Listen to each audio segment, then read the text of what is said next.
Hi hello ನಮಸ್ತೆ. ಇದು ಒಂದು ಪುಡಿ ಚಟ್ನಿ ಮಾಡೋವಂಥ ಪುಡಿ ಚಟ್ನಿ. ನಾವು ಚಟ್ನಿ ಅಂತ ಕರಿತೀವಿ, ಕೆಲವರು ಪುಡಿ ಅಂತ ಕರೀತಾರೆ.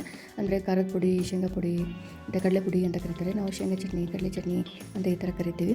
ಸೊ ಅದೇ ಥರದ್ದು ಒಂದು ಶೇಂಗಾ ಪುಡಿ ಮಾಡ್ತಾಯಿದ್ದೀನಿ ನಾನು ಇವಾಗ.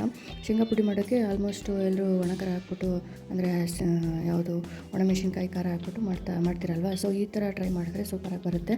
ಮತ್ತು ದೋಸೆ ಮೇಲೆ ಹಾಕೊಳ್ಳೋದಕ್ಕೂ ಸೂಪರಾಗಿರುತ್ತೆ. ಕಡಲೆ ಸೇರಿಸ್ತೀವಲ್ವ, ಅದಕ್ಕೋಸ್ಕರ ನೋಡಿ ಈ ರೆಸಿಪಿನ ನಾನು ಎಕ್ಸ್ಪ್ಲೇನ್ ಮಾಡ್ತಾ ಹೋಗ್ತೀನಿ.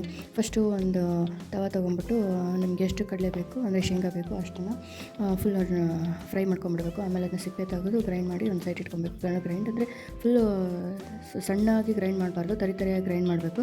ಅದಾದಮೇಲೆ ಒಣಮೆಣ್ಸಿನ್ಕಾಯಿನ ಒಂದು ಅದಕ್ಕೆ ಎಷ್ಟು ಬೇಕೋ ಅಷ್ಟು ಒಣಮೆಣ್ಸಿನ್ಕಾಯಿನ ತೊಗೊಂಡು ಕೆಂಪಗಿರೋದನ್ನ ನೋಡಿ ಆರಿಸ್ಕೊಂಡು ತೊಗೋಬೇಕು. ಕಲರ್ ಬರಬೇಕಲ್ವ ಪುಡಿ, ಅದಕ್ಕೋಸ್ಕರ ಅದನ್ನ ನೀಟಾಗಿ ಫ್ರೈ ಮಾಡ್ಕೋಬೇಕು. ಫುಲ್ಲು ಒತ್ತ ಥರ ಮಾಡಬಾರ್ದು, ನೀಟಾಗಿ ಕುರುಮನ್ನಾಗಿ ಮಾಡ್ಕೊಂಡ್ರೆ ಸಾಕು. ಅದನ್ನ ನೀಟಾಗಿ ಫ್ರೈ ಮಾಡಿಬಿಟ್ಟು ಮಿಕ್ಸಿ ಜಾರ್ಗೆ ಹಾಕಿ ಸಣ್ಣಗೆ ರುಬ್ಕೋಬೇಕು.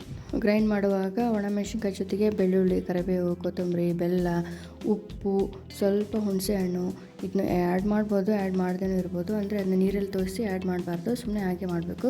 ಸ್ವಲ್ಪ ಹುರಿಗಡ್ಲೆನ ಹಾಕ್ಕೊಂಬಿಟ್ರೆ ಸೂಪರಾಗಿರೋ ದೋಸೆ ಮೇಲೆ ಹಾಕೋ ಕಡಲೆ ಪುಡಿ ನಮಗೆ ರೆಡಿ ಆಗುತ್ತೆ. ಟ್ರೈ ಮಾಡಿ. Thank you.